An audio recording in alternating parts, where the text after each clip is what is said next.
In decisive respects, the West is a civilization shaped by its Christian inheritance. It owes to Christianity and the Christian spirit the separation of the things of Caesar and the things of God, the exalted place of conscience in its moral life, and its rejection of the monstrous and idolatrous pharaonic state. But the West is, of course, much more than the Old West, to adopt the revealing term of Danish historian David Gress.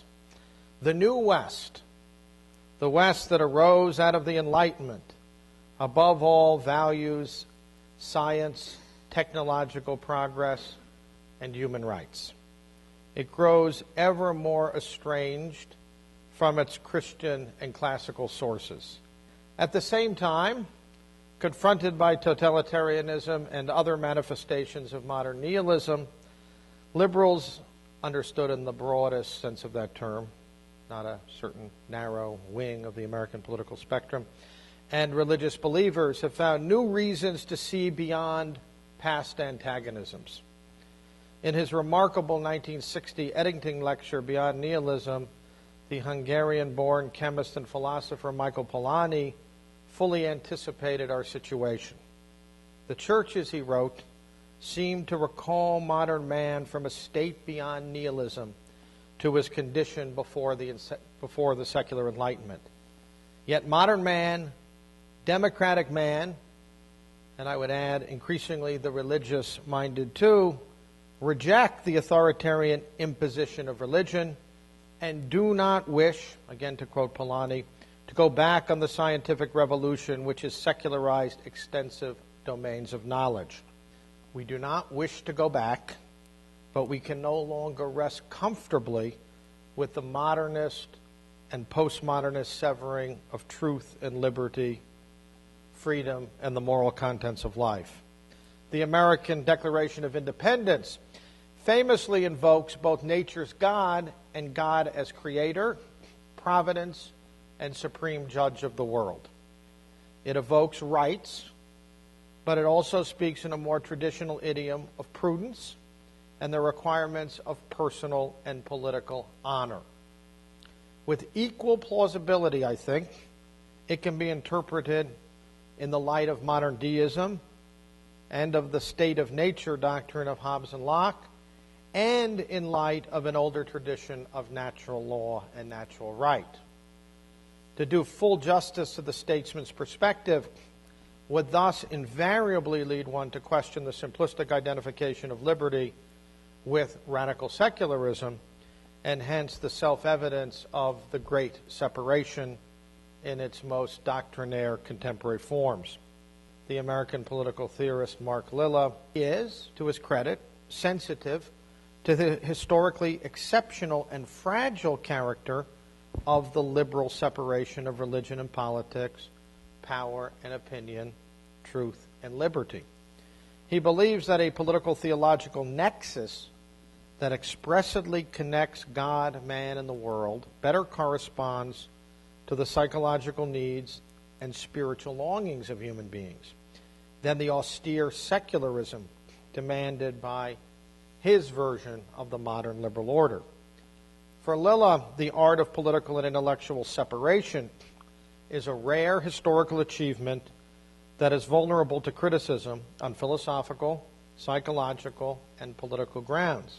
He regularly identifies evangelical Christianity and orthodox forms of Christianity generally with Islamic fundamentalism.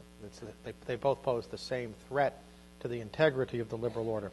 But in any case, liberal democracy is increasingly coming under threat from the various fundamentalisms that demand a restoration of what Lilla, he never really defines what this is. He calls it political theology. And it seems to represent the full integration of religion and law as the foundation of any viable political human order. So why have I called Lilla's approach an exercise in secular fundamentalism? To begin with, Lilla, for all his rhetorical moderation, shares no small dose of the anti-theological ire, as Leo Strauss called it, that distorted the Enlightenment's purportedly rational approach to the theological political problem. His moderate tone, his seemingly measured cost-benefit analysis of the human cost of the Great Separation coexists with and finally gives way to an illiberal demand for unending vigilance against any political expression on the part of religious believers. Lilla makes only 2 references in his book to Alexis de Tocqueville, the 19th century French historian, statesman, political philosopher, the author of Democracy in America. That's his most important book for us. The modern student of democracy, most committed to a mediation that would modify and humanize the provisional separation of religion and liberty.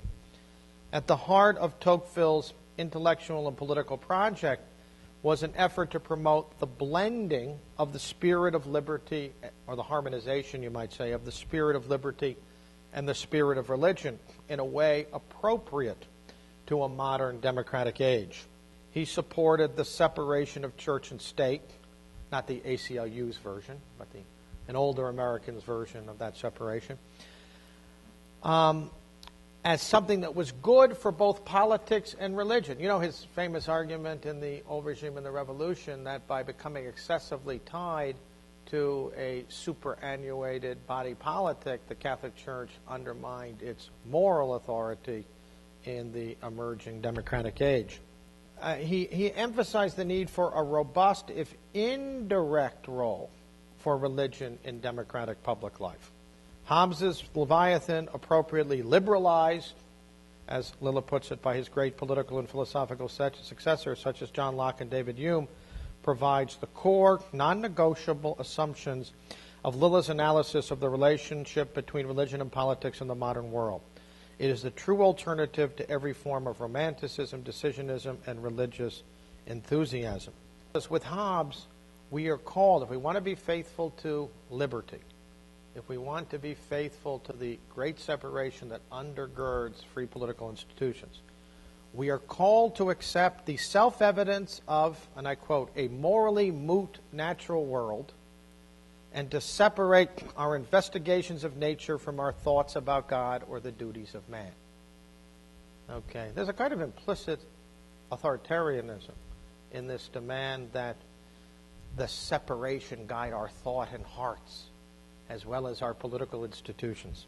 I do think Lilla is right that Hobbes is a liberal of sorts, in that the underlying assumptions of his political philosophy are indeed liberal, individualistic, and hedonistic. Hobbes was a political hedonist, as one commentator put it. Beyond the neutral art or science of intellectual separation, Hobbes's political philosophy articulates and then builds upon a fearful and godless individualism. This individualism, paradoxically, has profoundly collectivist implications. Hobbes's philosophical and religious critics of old, who derided the monster of Malmesbury, in many cases had a deeper appreciation of the political consequences of his thought than the American political theorist fretting about the dangers posed by the Christian right. For Menant, the great human and political imperative is tied together communion and liberty in a way that does justice to both. The historical achievement of the democratic nation was inseparable from its capacity to do this. In contrast, philosophical liberalism, the kind represented by Hobbes, has next to nothing to say about the necessity and desirability of the political art of weaving community and liberty together. And of course, it regularly fails to consider the Christian religion on its own terms. As Menant wrote in his 2006 book, La Raison des Nations, Réflexions sur la démocratie en Europe, if the separation of church and state is precious as a rule of our action, it becomes ruinous if we make it the rule of our thought. To make it the rule of our thought is to deny the directedness of the human mind toward truth, toward the sovereignty of the object. It is to permanently sever liberty from a searching engagement with the ends or purposes of human freedom. Lilla's art of intellectual separation, in a desperate effort to maintain civil peace, risks giving rise to a new dogmatism that denies the natural movement of the human soul toward